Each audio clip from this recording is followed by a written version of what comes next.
39வது அகில இந்திய ஜூனியர் கயிறிழுக்கும் போட்டி புதுச்சேரி அணிக்கு வெள்ளிப் பதக்கம்.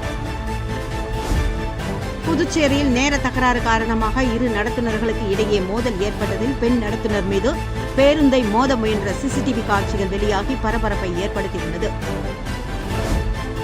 புதுச்சேரியில் கர்ப்பப்பை வாய் புற்றுநோயிலிருந்து பெண் குழந்தைகளை காத்திடும் பொருட்டு சுகாதாரத்துறையின் மூலம் சிறப்பு HPV தடுப்பூசி செலுத்தும் முகாம். 39வது அகில இந்திய ஜூனியர் கயிறிழுக்கும் போட்டி புதுச்சேரி அணிக்கு வெள்ளிப் பதக்கம். ஜம்மு அண்ட் காஷ்மீர் மாநிலம் ஆனந்த் நகரில் கடந்த ஜூலை மாதம் 26ஆம் தேதி முதல் 30ஆம் தேதி வரை நடைபெற்ற 39வது அகில இந்திய அளவிலான ஜூனியர் ஆடவர் கயிறிழுக்கும் போட்டியில் புதுவை மாநில கயிறிழுக்கும் சங்கத்தின் சார்பில் 520 கிலோ எடை பிரிவில் பங்கேற்ற புதுச்சேரி அணி சிறப்பான ஆட்டத்தை வெளிப்படுத்தி வெள்ளிப் பதக்கம் வென்று மாநிலத்திற்கு பெருமை சேர்த்தது. இந்த சாதனையை பாராட்டிடும் வகையில் புதுவை மாநில கயிறிழுக்கும் சங்கத்தின் தலைவர் மற்றும் புதுச்சேரி மாநில திமுக அமைப்பாளர் சிவா அவர்கள் வெற்றி பெற்ற புதுச்சேரி அணியினருக்கு சால்வை அணிவித்து பாராட்டி வாழ்த்துக்களை தெரிவித்தார். இந்த நிகழ்வில் திமுக பொதுக்குழு உறுப்பினர் கோபால், புதுவை மாநில கயிறிழுக்கும் சங்கத்தின் செயலாளர் சுந்தரமூர்த்தி, துணை செயலாளர் பிரபாகரன், சங்க நிர்வாகி அகிலன் மற்றும் பயிற்சியாளர்கள் நந்தகோபால், பிரசாந்த் ஆகியோர் உடனிருந்தனர். திரிவேணி நகர் ஸ்ரீ திரிபுர சுந்தரி உடனுரை ஸ்ரீ திருவினேஸ்வரர் ஆலயத்தில் தேய்பிறை பிரதோஷ வழிபாடு. வேலையனூர் சட்டமன்ற தொகுதிக்கு உட்பட்ட மணவெளி திருவேணி நகர் பகுதியில் அமைந்துள்ள அருள்மிகு ஸ்ரீ திரிபுர சுந்தரி உடனுரை ஸ்ரீ திருவேணீஸ்வரர் ஆலயத்தில் தேய்பிறை பிரதோஷ வழிபாடு வெகு சிறப்பாக நடைபெற்றது. தேய்பிறை பிரதோஷத்தை முன்னிட்டு சுவாமிக்கு பால், தயிர், இளநீர், சந்தனம், விபூதி, பன்னீர், தேன், பஞ்சாமிர்தம், பழங்கள் மற்றும் அபிஷேக பொடி உட்பட பல்வேறு வாசனை திரவியங்களால் சிறப்பு அபிஷேகம் நடத்தப்பட்டது. இதனைத் தொடர்ந்து கலசாபிஷேகம் செய்யப்பட்டு சிறப்பு மலர் அலங்காரத்தில் மகா தீபாராதனை காண்பிக்கப்பட்டது. பிரதோஷ விழாவை ஒட்டி ஆலயத்தில் பூஜை நடைபெற்றது. இதில் பசு மற்றும் கன்றுகளுக்கு சிறப்பு பூஜைகள் செய்து வழிபாடு நடத்தப்பட்டது. இதனைத் தொடர்ந்து பிரதோஷ நாயகர் ஆலய உட்பிரகாரத்தில் வலம் வரும் நிகழ்ச்சி நடைபெற்றதில் திரளான பக்தர்கள் கலந்து கொண்டு சிவபெருமானை தரிசனம் செய்து இறை அருளை பெற்றனர். கூனிமுடக்கு பகுதியில் அமைந்துள்ள ஆதி கைலாசநாதர் தியான திருக்குடிலில் தேய்பிறை பிரதோஷ வழிபாடு. கூனிமுடுக்கிலிருந்து காட்டேரிக்குப்பம் செல்லும் பாதையில் தமிழக பகுதியான வழுதாவூர் சேரர் நகர் பகுதியில் எழுந்தருளியிருக்கும் ஆதி கைலாசநாதர் தியான திருக்குடிலில் நேற்று மாலை தேய்பிறை பிரதோஷ வழிபாடு நடைபெற்றது. முன்னதாக சுவாமிக்கு பால், தயிர், இளநீர், சந்தனம், விபூதி, பஞ்சாமிர்தம், பன்னீர் உட்பட பல்வேறு வாசனை திரவியங்களால் அபிஷேகம் நடத்தப்பட்டது. அதனை அடுத்து உலக நன்மை வேண்டி நடைபெற்ற கூட்டு வழிபாட்டில் திரளான பக்தர்கள் கலந்து கொண்டனர். இதனை அடுத்து சுவாமிக்கு பூஜைகள் செய்யப்பட்டு மகா தீபாராதனை காண்பிக்கப்பட்டதில் பக்தர்கள் திரளானோர் கலந்து கொண்டு தரிசனம் செய்தனர். பாண்டிச்சேரி பிரீமியர் லீக் போட்டியில் தொடர்ந்து 4வது வெற்றியை வில்லியனூர் மோகித் கிங்ஸ் அணி பதிவு செய்துள்ளது. பாண்டிச்சேரி பிரீமியர் லீக் கிரிக்கெட் தொடரில் வில்லியனூர் மோகித் கிங்ஸ் அணி ஜெனித் ஏனம் ராயல்ஸ் அணியை 92 ரன்கள் வித்தியாசத்தில் வீழ்த்தி தொடர்ந்து 4வது வெற்றியை பதிவு செய்துள்ளது. முதலில் பேட்டிங் செய்த வில்லியனூர் அணி 20 ஓவர்களில் 4 விக்கெட் இழப்பிற்கு 230 ரன்கள் குவித்தது. பின்னர் 231 ரன்கள் இலக்குடன் விளையாடிய ஜெனித் ஏனம் ராயல்ஸ் அணி 138 ரன்களுக்கு ஆல் அவுட் ஆனது. வில்லியனூர் அணிக்காக 94 ரன்கள் விளாசிய பிருத்திவிராஜன் கண்ணா ஆட்ட நாயகன் விருதை வென்றார். முன்னதாக நடந்த மற்றொரு லீக் ஆட்டத்தில் ரூபி ஒயிட் டவுன் லெஜண்ட்ஸ் அணியை 6 விக்கெட் வித்தியாசத்தில் மாகே ஸ்ட்ரைக்கர்ஸ் அணி வீழ்த்தியது. ஆலங்குப்பம் அரசு பள்ளியில் முன்னாள் மாணவர்கள் சந்திப்பு நிகழ்ச்சி நடைபெற்றது. ஆலங்குப்பம் அரசு உயர்நிலைப் பள்ளியில் 1996ஆம் ஆண்டு பயின்ற முன்னாள் மாணவர்கள் சுமார் 30 ஆண்டுகளுக்கு பிறகு சந்தித்து பள்ளி பருவ நினைவுகளை பகிர்ந்து கொண்டனர். நிகழ்ச்சியில் தற்பொழுது பள்ளியில் பயிலும் மாணவர்களுக்கு கல்வி உபகரணங்கள் வழங்கினர். அதோடு கடந்த கல்வியாண்டில் 10 மற்றும் 12ஆம் வகுப்பு பொதுத் தேர்வில் முதல் 3 இடங்களை பெற்ற மாணவர்களுக்கு கல்வி ஊக்கத்தொகையும் வழங்கி பாராட்டினர். கடந்த 5 ஆண்டுகளாக பள்ளி மாணவர்களுக்கு கல்வி உதவிகளை தொடர்ந்து வழங்கி வருவதாக தெரிவித்த முன்னாள் மாணவர்கள் இந்த பணியை இனிவரும் காலங்களிலும் தொடர உறுதியளித்தனர். அவர்களின் சமூக பொறுப்புணர்வை பள்ளி ஆசிரியர்கள், மாணவர்கள் மற்றும் பெற்றோர்கள் பாராட்டினர்.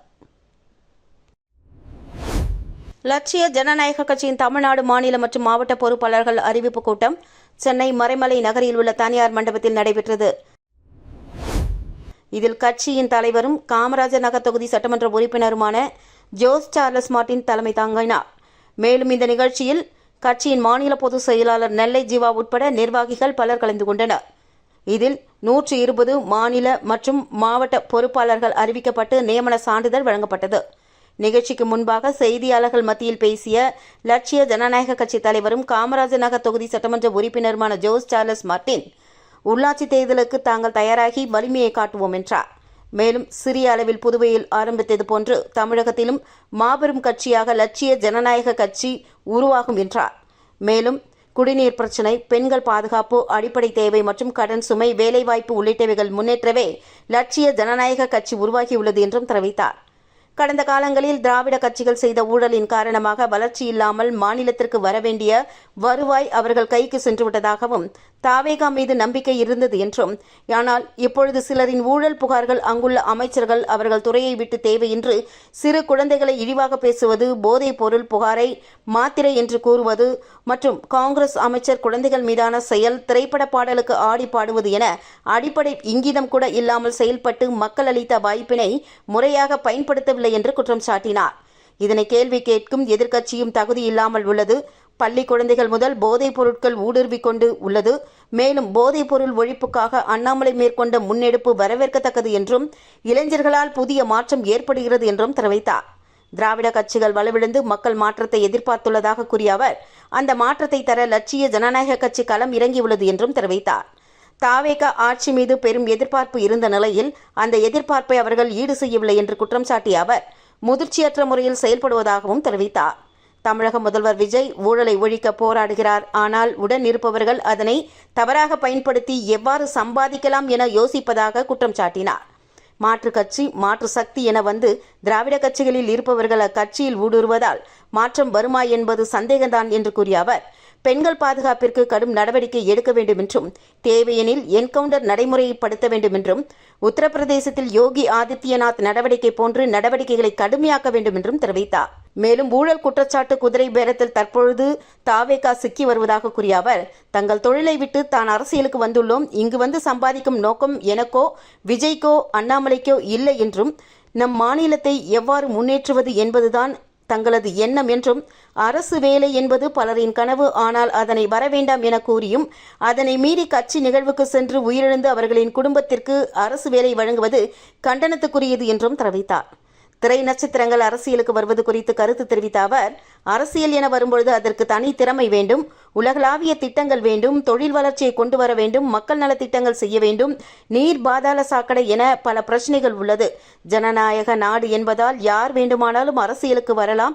ஆனால் அதற்கு அரசியல் அறிவும் மாநிலத்தை அடுத்த முன்னேற்றத்திற்கு கொண்டு செல்ல வேண்டும் என்ற எண்ணமும் வேண்டும் என்று சட்டமன்ற உறுப்பினர் ஜோஸ் சார்லஸ் மார்டின் குறிப்பிட்டார். திருச்சிற்றம்பலம் வேதபுரீஸ்வரர் நகரில் எழுந்தருளியுள்ள குகானந்தர் சித்தர் பீடத்தில் லலிதாம்பிகை மற்றும் வராகி சாமிக்கு ராகுகால பூஜைகள் நடத்தப்பட்டது. விழுப்புரம் மாவட்டம் பானூர் வட்டம் திருச்சிற்றம்பலம் வேதபுரீஸ்வரர் நகரில் அமைந்துள்ள குகானந்தர் சித்தர் பீடத்தில் எழுந்தருளி அருள் பாலித்துக் கொண்டிருக்கும் அன்னை ஓம் ஸ்ரீ லலிதாம்பிகை, திதிநித்யா ராஜ மாதங்கி, கால பைரவர், பத்ரகாளி, மகாவராகிக்கு ஞாயிற்றுக்கிழமை அன்று ராகுகால பூஜைகள் அபிஷேகத்துடன் நடைபெற்றது. இதனையடுத்து வாசனை திரவியங்கள், குங்குமம், மஞ்சள், பால், தயிர், இளநீர், கரும்பு சாறு, அரிசி மாவு, பஞ்சாமிர்தம், சந்தனம், பன்னீர், விபூதி உட்பட வாசன திரவியங்களை கொண்ட அபிஷேகம் நடத்தப்பட்டதை அடுத்து ஸ்வர்ண அபிஷேகம், கலச மகா அபிஷேகம், சோடா சாஸ்திரம் நடத்தப்பட்டு விசேஷ அலங்காரத்தில் அர்ச்சனையும் மகா ஆரத்தி காண்பிக்கப்பட்டதை அடுத்து பிரசாதம் வழங்கப்பட்டது. இதில் ஏராளமான பக்தர்கள் கலந்து கொண்டு வழிபட்டனர். தொடர்ந்து ராகு காலத்தில் அன்னை வராகியை வழிபட்டால் தீராத கடன், கல்யாணம் மற்றும் புத்திர பாக்கியம், உத்தியோகம், பில்லி சூனியம், ஏவல், செய்வினை, பூமி சம்பந்தப்பட்ட வழக்குகள் மற்றும் பூமியில் விளைச்சல் இல்லை என்றால், தொடர்ந்து நீதிமன்ற சம்பந்தப்பட்ட வழக்குகள், நாகதோஷங்களுக்கு பரிகாரங்கள் செய்யப்பட்டு அனைத்தும் நிவர்த்தியாகும் என்பது ஐதீகம். தேங்காய் தீபம் ஏற்றி விராலி மஞ்சள் மாலை சாத்தி அர்ச்சனை செய்தால் அனைத்து விதமான பிரச்சனைகளும் தீர்வு காணப்படும் என்பது பக்தர்களின் ஐதீகம். இந்நிலையில் ஜெய் வராகி விழாவை ஏற்பாடு செய்த டிரஸ்ட் நிர்வாகிகள் மற்றும் ஸ்ரீவித்யா வராகி உபாசகர் ஸ்ரீ ஸ்ரீ சக்தி சுவாமிகள் தலைமையில் நடைபெற்றது. இதில் கலந்து கொண்ட அனைத்து பக்தர்களுக்கும் பிரசாதம் வழங்கப்பட்டது. கதிர்காமம் தொகுதி சட்டமன்ற உறுப்பினரின் புதிய அலுவலகத்தில் கணபதி ஹோமம். சட்டமன்ற உறுப்பினர் அழகானந்தத்திற்கு பாஜக நிர்வாகி சந்திரமோகன் வாழ்த்து. புதுச்சேரி மாநிலம் கதிர்காமம் சட்டமன்ற தொகுதியில் சுயேட்சை வேட்பாளராக போட்டியிட்ட அழகு என்ற அழகானந்தம் வெற்றி பெற்று சட்டமன்ற உறுப்பினராக தேர்ந்தெடுக்கப்பட்டார். அதனைத் தொடர்ந்து மக்கள் பணியில் ஈடுபடும் வகையில் மேட்டுப்பாளையம் பகுதியில் சட்டமன்ற உறுப்பினர் அலுவலகம் திறந்திட ஏற்பாடுகள் செய்யப்பட்டது. இந்த புதிய அலுவலகத்தில் கணபதி ஹோமம் மற்றும் சிறப்பு வழிபாடுகள் நடைபெற்றது. இவ்விழாவை ஒட்டி வேத மந்திரங்கள் முழங்க கணபதி ஹோமம், சிறப்பு பூஜைகள் மற்றும் மகா தீபாராதனை காண்பிக்கப்பட்டது. இதில் சட்டமன்ற உறுப்பினர் அழகானந்தத்திற்கு பாஜக மாநில சிறப்பு அழைப்பாளர் சந்திரமோகன் கலந்து கொண்டு பூங்குத்து கொடுத்து சால்வை அணிவித்து வாழ்த்துக்களை தெரிவித்தார். இந்த நிகழ்ச்சியில் சட்டமன்ற உறுப்பினர் அழகு என்ற அழகானந்தத்திற்கு கட்சி பிரமுகர்கள் மற்றும் அப்பகுதி பொதுமக்கள் பொன்னாடை அணிவித்து வாழ்த்துக்களை தெரிவித்தனர். இதனைத் தொடர்ந்து நிகழ்ச்சியில் பங்கேற்ற கட்சி நிர்வாகிகள், ஆதரவாளர்கள் மற்றும் பொதுமக்கள் அனைவருக்கும் காலை உணவு வழங்கப்பட்டது. புதுச்சேரியில் கர்ப்பப்பை வாய் புற்றுநோயிலிருந்து பெண் குழந்தைகளை காத்திடும் பொருட்டு சுகாதாரத்துறையின் மூலம் சிறப்பு HPV தடுப்பூசி செலுத்தும் முகாம். புதுச்சேரி அரசு சுகாதாரத்துறை மூலமாக 14 வயது பெண் குழந்தைகளுக்கு ஏற்படக்கூடிய கர்ப்பப்பை வாய் புற்றுநோயை தடுக்கும் வகையில் HPV சிறப்பு தடுப்பூசி முகாமிற்கு ஏற்பாடுகள் செய்யப்பட்டிருந்தது. இந்த சிறப்பு முகாம்கள் நேற்று அனைத்து ஆரம்ப சுகாதார நிலையங்களிலும் நடைபெற்றது. அந்த வகையில் ஒதியஞ்சாலை ஆரம்ப சுகாதார நிலையத்தில் நடந்த சிறப்பு முகாமில் மருத்துவ பொறுப்பு அதிகாரி மதன் தலைமை தாங்கி பெண் குழந்தைகளுக்கு தடுப்பூசி செலுத்தும் பணியினை துவக்கி வைத்தார். இதில் அப்பகுதியைச் சேர்ந்த 14 வயதுடைய 18 பெண் குழந்தைகள் HPV தடுப்பூசி செலுத்திக் கொண்டனர். சுகாதார நிலைய கிராமப்புற செவிலியர்கள் மற்றும் ஆஷா பணியாளர்கள் அப்பொழுது உடன் இருந்தனர். புதுச்சேரி ஜிப்மர் மருத்துவம் முதுநிலை படிப்புகளுக்கான நுழைவுத் தேர்வு சென்னை உட்பட நாடு முழுவதும் 9 முக்கிய நகரங்களில் வருகின்ற 15ஆம் தேதி நடைபெறுகிறது. புதுச்சேரி ஜிப்மர் மருத்துவக் கல்லூரியில் MSc நர்சிங் உட்பட முதுநிலை பாடப்பிரிவுகளில் 124 இடங்கள் உள்ளன. இதில் சேர மாணவர்களிடம் கடந்த 6ஆம் தேதி வரை விண்ணப்பங்கள் பெறப்பட்ட நிலையில் மாணவர் சேர்க்கைக்கு இணையதளத்தில் தேர்வு வருகின்ற 15ஆம் தேதி நடைபெறவுள்ளது. காலை 9 மணி முதல் 10:30 மணி வரை புதுச்சேரி, பெங்களூரு, புவனேஸ்வரம், சென்னை, ஹைதராபாத், கொச்சின், கொல்கத்தா, மும்பை, தில்லி என 9 நகரங்களில் இந்த நுழைவுத் தேர்வு நடைபெறுகிறது. இதற்கான நுழைவுச் சீட்டை மாணவர்கள் ஜிப்மர் இணையதளத்தில் பதிவிறக்கம் செய்து கொள்ளலாம். தேர்வு முடிவுகள் தரவரிசை பட்டியல் ஆகஸ்ட் 10ஆம் தேதி வெளியிடப்படும் என்று ஜிப்மர் நிர்வாகம் அறிவித்துள்ளது. புதுவை அரசின் 14,300 கோடிக்கான பட்ஜெட்டிற்கு மத்திய அரசு அனுமதி அளித்துள்ளது. புதுச்சேரியில் தேர்தல் முடிந்து என்ஆர் காங்கிரஸ் பாரதிய ஜனதா கூட்டணி மீண்டும் ஆட்சியை கைப்பற்றியுள்ளது. இடைக்கால பட்ஜெட் ஆகஸ்ட் மாதத்துடன் முடிவடையும் நிலையில் அதற்கு முன்பாகவே முழுமையான பட்ஜெட்டை சட்டசபையில் தாக்கல் செய்ய வேண்டும். இதற்கான புதுச்சேரி அரசு ரூபாய் 14,300 கோடிக்கு பட்ஜெட்டை இறுதி செய்து கடந்த மாதம் மத்திய உள்துறைக்கு அனுப்பி வைத்தது. ஆனால் மத்திய அரசின் ஒப்புதல் உடனடியாக கிடைக்கப்பெறவில்லை. அதற்கு பதிலாக பட்ஜெட் தொடர்பாக சில விளக்கங்களை புதுச்சேரி அரசிடம் மத்திய நிதி அமைச்சகம் கேட்டது. குறிப்பாக புதுச்சேரியின் கடன் நிலைமை குறித்து கேள்விகளையும் சந்தேகங்களையும் கேட்கப்பட்டது. அதற்கு புதுச்சேரி அரசும் பதில் அனுப்பியது. இந்நிலையில் புதுவை அரசின் விளக்கத்தை தொடர்ந்து இன்று காலை புதுச்சேரி பட்ஜெட்டிற்கான ஒப்புதல் கடிதம் மத்திய உள்துறை அமைச்சகத்திலிருந்து கிடைத்துள்ளது. இந்த தகவலை புதுவை முதலமைச்சர் அலுவலகம் தெரிவித்துள்ளது. 2026-27ற்கான முழுமையான பட்ஜெட்டை தாக்கல் செய்ய சட்டமன்றம் இந்த மாதம் இறுதியில் கூடுகிறது. அதற்கு முன்பாகவே புதுவை சபாநாயகரை தேர்வு செய்வதற்கான தேர்தல் நடைபெறும் என்றும் எதிர்பார்க்கப்படுகிறது. பிறப்பு, இறப்பு சான்றிதழ்களை பொதுமக்கள் எளிதாக பெற புதுச்சேரி அரசு சார்பில் நடவடிக்கை எடுக்கப்பட்டுள்ளது. புதுச்சேரியில் பிறப்பு, இறப்பு சான்றிதழ்களை பொதுமக்கள் எளிதாக பெற்றிடும் வகையில் உள்ளாட்சித்துறை நடவடிக்கை மேற்கொண்டுள்ளது. கடந்த ஆண்டு செப்டம்பர் மாதம் அல்லது அதற்கு முன் பதிவு செய்யப்பட்ட சான்றிதழ்களை நகராட்சி, கொம்யூன், பஞ்சாயத்து மற்றும் பொது சேவை மையங்கள் மூலம் பெற்றுக் கொள்ளலாம். அந்த பதிவுகளில் திருத்தம் செய்யும் வசதியும் மீண்டும் துவங்கப்பட்டுள்ளது. அதாவது கடந்த ஆண்டு நவம்பர் மாதம் 1ஆம் தேதி முதல் பதிவு செய்யப்பட்ட சான்றிதழ்களை மத்திய அரசின் CRS இணையதளத்தில் இருந்து நேரடியாக பதிவிறக்கம் செய்யலாம். மேலும் சான்றிதழ் பெறுவதில் சிரமம் ஏற்பட்டால் சம்பந்தப்பட்ட நகராட்சி அல்லது கொம்யூன் பஞ்சாயத்தை அணுக வேண்டும் என்று உள்ளாட்சித்துறை தெரிவித்துள்ளது. சாலை பாதுகாப்பை உறுதி செய்திடவும் போக்குவரத்து விதிமீறல்களை கட்டுப்படுத்தவும் புதுச்சேரி அரசு புதிய அபராத முறையை அறிவித்துள்ளது. புதுச்சேரியில் சாலை பாதுகாப்பை மேம்படுத்தும் வகையில் போக்குவரத்து விதிமீறல்களுக்கான புதிய அபராத தொகைகளை அரசு அறிவித்துள்ளது. மோட்டார் வாகன சட்டத்தின் கீழ் மாற்றியமைக்கப்பட்டுள்ள இந்த அபராதங்கள் ஜூலை 1ஆம் தேதி முதல் அமலுக்கு வந்துள்ளன. ஓட்டுநர் உரிமமின்றி வாகனம் ஓட்டுதல், சிறார்களை வாகனம் ஓட்ட அனுமதித்தல், ஹெல்மெட் மற்றும் சீட் பெல்ட் அணியாமல் பயணம் செய்தல், பதிவு மற்றும் தகுதி சான்றிதழ் இன்றி வாகனம் இயக்குதல் உட்பட பல்வேறு விதிமீறல்களுக்கு ரூபாய் 500 முதல் 20,000 வரை அபராதம் விதிக்கப்படுகிறது. ஹெல்மெட் அணியாதவர்களின் ஓட்டுநர் உரிமம் 3 மாதங்களுக்கு தற்காலிகமாக முடக்கப்படும் என்றும் போக்குவரத்து விதிகளை கட்டாயம் கடைபிடிக்க வேண்டும் என்றும் போக்குவரத்து துறை அறிவுறுத்தியுள்ளது. அயோத்தி ராமர் கோவில் காணிக்கை மோசடி குறித்து முழுமையான நீதி விசாரணை நடத்த வேண்டும் என தேசிய காங்கிரஸ் செய்தி தொடர்பாளர் அவனி பன்சால் வலியுறுத்தியுள்ளார். இதுகுறித்து புதுச்சேரி காங்கிரஸ் கட்சி அலுவலகத்தில் செய்தியாளர்களை சந்தித்த அவர், கடவுள் ராமர் பாஜகவுக்கு மட்டும் சொந்தமானவர் அல்ல, அவர் ஒட்டுமொத்த இந்துக்களின் கடவுள் என்றும், இருப்பினும் பாஜக RSS மதத்தின் பெயரால் 40 ஆண்டுகளாக மக்களை ஏமாற்றி வருகிறது என்று குற்றம் சாட்டினார். ரத யாத்திரையை அந்த கட்சி நடத்தியது நாட்டில் வேலைவாய்ப்பு பிரச்சினை மற்றும் கல்வி மேம்பாட்டிற்காக பாஜக ரத யாத்திரை நடத்தியது உண்டா என்று கேள்வி எழுப்பிய அவர், ராமர் கோவிலுக்காக தனியார் அறக்கட்டளை அமைக்கப்பட்டுள்ள நிலையில் அது குறித்த தகவல் அறியும் உரிமைச் சட்டத்தின் கீழ் எந்த தகவலும் கோர முடியாது என்றும், தனியார் அறக்கட்டளைக்கு எப்படி மத்திய அரசு பொறுப்பாளர்களை நியமிக்கிறது என்றும், ராமர் கோவில் காணிக்கை மோசடி குறித்து இதுவரை பாஜக வாய் திறக்கவில்லை என்று அடுக்கடுக்கான குற்றச்சாட்டுகளை கூறிய அவர், இந்த மோசடி குறித்து உச்சநீதிமன்ற நீதிபதிகள் மேற்பார்வையில் முழுமையான நீதி விசாரணை நடத்தப்பட வேண்டும். அப்பொழுது நடக்கும் சிறப்பு புலனாய்வு குழு விசாரணை அறிக்கை உத்தரப்பிரதேச அரசுக்கும் அறக்கட்டளைக்கும் அளிக்கப்பட வேண்டும் என்றும் தெரிவித்தார். இந்த பேட்டியின் போது புதுச்சேரி மாநில காங்கிரஸ் தலைவர் வைத்திலிங்கம் MP, சட்டப்பேரவை முன்னாள் துணைத் தலைவர் பாலன், முன்னாள் MLA வைத்தியநாதன், ராகுல்காந்தி தேசிய பேரவைத் தலைவர் RE சேகர் உள்ளிட்டோர் உடனிருந்தனர். புதுச்சேரியில் நேர தகராறு காரணமாக இரு நடத்துனர்களுக்கு இடையே மோதல் ஏற்பட்டதில் பெண் நடத்துனர் மீது பேருந்தை மோத முயன்ற CCTV காட்சிகள் வெளியாகி பரபரப்பை ஏற்படுத்தியுள்ளது.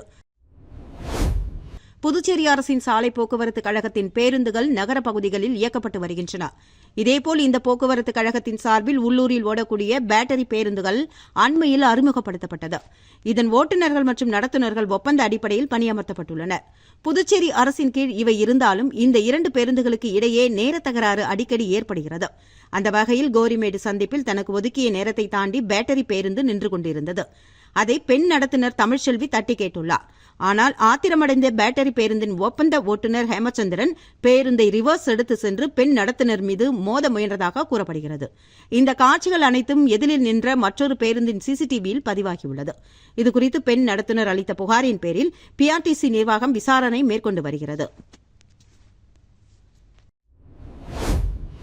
காரைக்காலில் தூய்மை இந்தியா 2047 வளர்ந்த பாரதம் கருப்பொருளில் ஓடும் ரயிலில் மாணவர்களுக்கு ஓவிய போட்டி. தூய்மை இந்தியா 2047 வளர்ந்த பாரதம் என்ற பிரதமர் நரேந்திர மோடியின் நோக்கத்தை மையமாக கொண்டு காரைக்கால் மயிலாடுதுறை பயணிகள் ரயிலில் மாணவர்களுக்கான வித்தியாசமான ஓவிய போட்டிகள் நடத்தப்பட்டது. புதுவை திருவள்ளுவர் கலைக்கூடம் சார்பில் காரைக்கால், திருநள்ளாறு, மயிலாடுதுறை புதிய ரயில் வழித்தடத்தில் இயக்கப்படும் பயணிகள் ரயிலில் இந்த போட்டிகள் நடத்தப்பட்டது. காரைக்காலிலிருந்து புறப்பட்ட ரயிலில் துவங்கிய போட்டி மயிலாடுதுறை சந்திப்பில் ரயில் நிலையம் சென்றடைந்தவுடன் நிறைவு பெற்றது. இப்போட்டியில் 8ஆம் வகுப்பு மாணவர்கள் தூய்மை இந்தியா 2047 வளர்ந்த பாரதம் என்ற தலைப்பின் கீழ் ஓவியங்களை வரைந்தனர். 4ஆம் வகுப்பு முதல் 7ஆம் வகுப்பு வரை பயிலும் மாணவர்களுக்கு படங்களுக்கு வண்ணம் தீட்டும் போட்டி நடத்தப்பட்டது. இதில் 80க்கும் மேற்பட்ட மாணவர்கள் உற்சாகமாக பங்கேற்று தங்களது திறமைகளை வெளிப்படுத்தினர். நிகழ்ச்சியை சட்டமன்ற உறுப்பினர் நாசிம் துவக்கி வைத்து மாணவர்களை பாராட்டினார்.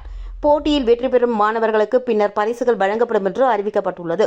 இதற்கான ஏற்பாடுகளை புதுவை திருவள்ளுவர் கலைக்கூடத்தின் துணைத் தலைவர் கோவிந்தராஜன், செயலாளர் சிவகுமார், நிர்வாகிகள் மற்றும் படைப்பாளி கட்சி காரைக்கால் நிர்வாகிகள் செய்திருந்தனர். 39வது அகில இந்திய ஜூனியர் கயிறிழுக்கும் போட்டி, புதுச்சேரி அணிக்கு வெள்ளிப் பதக்கம். புதுச்சேரியில் நேர தகராறு காரணமாக இரு நடத்துனர்களுக்கு இடையே மோதல் ஏற்பட்டதில் பெண் நடத்துனர் மீது பேருந்தை மோத முயன்ற CCTV காட்சிகள் வெளியாகி பரபரப்பை ஏற்படுத்தியுள்ளது.